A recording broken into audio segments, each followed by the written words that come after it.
This is episode number 3067 of the Who Cares News for Monday, April 6th, 2026. The Who Cares News is a member of the Mouthful Media Podcast Network. It's not fake news. It's not breaking news. In fact, it's news you couldn't care less about. It's the Who Cares News with your hosts, Van Camp and Morgan. Blake Lively is speaking publicly after a judge dismissed most of her claims against Justin Baldoni tied to the thing that never ends. I'm sorry. Never ends? What? I'm sorry. It ends with us. That's it what ends it's with called. us, Yeah. but it hasn't ended yet. We're still dealing with this, and who's making all the money in this? The lawyers. The lawyers are making hourly wages. It should be called. It should be called. What? Or they did say, we're going to change the non-work. Well, no, they can't change it now, but it needs to be, does it ever end? Does it ever end? It never ends. The courtroom sequel. Oh my God. So the judges dismissed most of this. What's left, I'm wondering? It's like... see, this is the sequel. Yeah, that's right. Yeah. Okay. It ends with us, the sequel. Not yet. It ends with us, the sequel. Not yet. I like that. Okay. It ends with us, ... JK. JK, just kidding. So this, it also includes the sexual harassment allegations. Right. Because I thought that was the whole mess. Was that it's dismissed now. Yeah, of course it is, yeah. Blake says the court ruling doesn't change why she decided to speak up. But in her statement, she said the issue was never about celebrity headlines, but about what she describes as retaliation after asking for a safe work environment during the making of the film. And I'm for the safe work environment. Don't get me wrong. I'm all for it. But this mess is really, it's keeping Blake Lively's name out of producers' mouths for future projects. I really think so. We've not seen a Ryan Reynolds thing in a while. We've not seen a Blake Lively thing in a while. I think this is going to harm their reputation. Justin Baldoni, nobody knew who he was to begin with. So, it's like, whatever. But she was kind of a thing. It's not that just she was kind of a thing. Her husband was a thing. No. And they've got... Look, it's good that they have side businesses besides their acting career, such as Mint Mobile and Mountain TV ads and all that stuff, which is smart. It's smart. Yeah. The diversity is smart. But diversification. Sorry, diversity means something different than diversification. Anyway, go on. Sorry. Well, it's just kind of gotten messed up a bit. It is. It just leaves a bad taste in everybody's mouth. Because then Ryan has got involved. He somehow is involved in all this. Well, of course thing. He's going to be somewhat involved. It's his wife. You get it? Yeah. So Blake pointed to what she called digital violence. Digital violence. Yep. That is a thing. It actually is. I think it's a thing. It is. A thing. So she says the reaction online shows how quickly serious workplace concerns can get reduced to gossip and public spectacle. And that's an everyday thing. I don't know, No, it's an everyday thing, and not everybody's going to be... Sadly. Like having Taylor Swift text, to you and yours about whatever issue it is. Not that she was involved in this at all, but somehow her name came up, right? So one detail that caught the attention was her use of a dragon emoji in the statement. Dragon emoji? Really? Okay. So in this statement that she made, she puts a dragon emoji. Yeah. So it's she used it as a symbol of strength and resilience.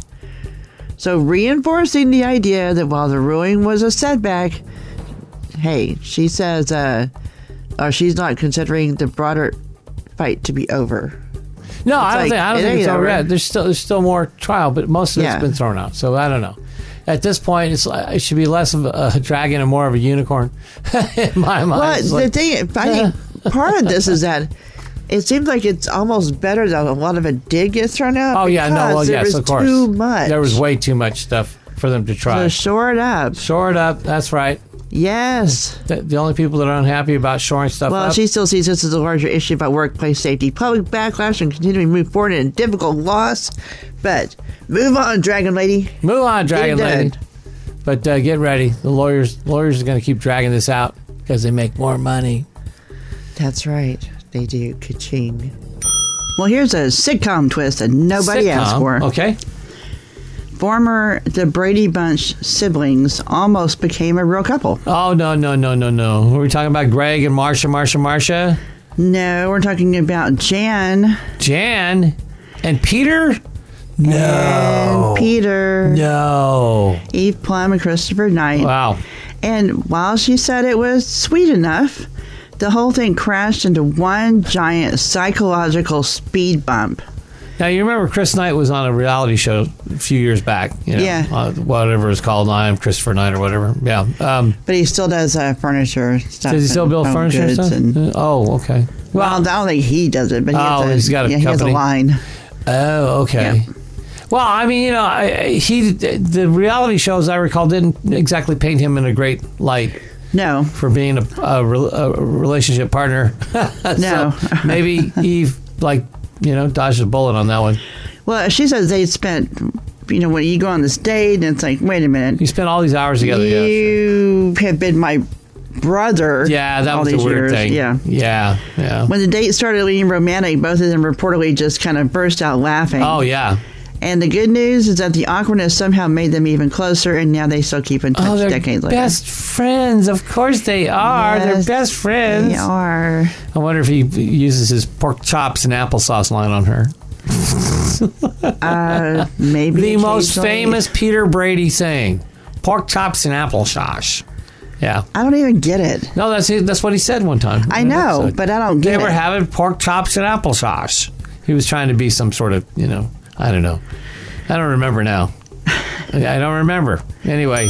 Moving on. If Hollywood needed a plumber, it found one. The Super Mario Galaxy movie stomped the weekend box office like Bowser's feelings. Pulling in a monster $130.9 million over the weekend. Wow. $190.1 million in 5 days. Making it the biggest opening in Hollywood of the year so far. Yeah, but it's still early. It is. But though 130 is very telling for theaters. We've had this conversation before because very few movies will make that kind of money anymore in the theater because we got streaming, right? Yeah. And I would have been the first one to say, do you go to the movies to see Super Mario? But you know what? The graphics are amazing. Well, and that's and it's like you're in a big honking video game. I mean, that's got to be cool. Yeah. Previous Super Mario Brothers movies, and those have been good. Those have been, I thought, good. So yeah, I just don't know the whole drop in the accent thing, which I know is kind of racist, but still, Mario without his accent is just very weird. Luigi too. Yeah, they're not Mario and Luigi. Well, I don't know that that's all that.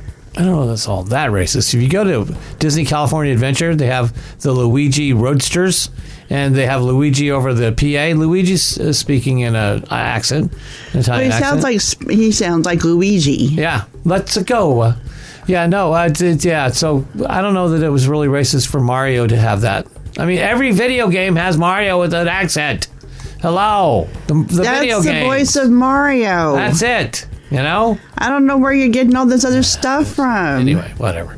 Good on Mario. 130 mil. That ain't bad. That ain't chump change, as we like to say in the industry. All right, more Who Cares tomorrow. Have a great day, and that's all the news you care less about for today. Subscribe to the Who Cares News and never miss an episode. We're on iTunes, Stitcher Radio, iHeartRadio, or anywhere fine podcasts are heard. And check us out on Facebook, too. You can listen to our live broadcast every weekday at 8:45 a.m. Pacific on BossBossRadio.com. That's a mouthful.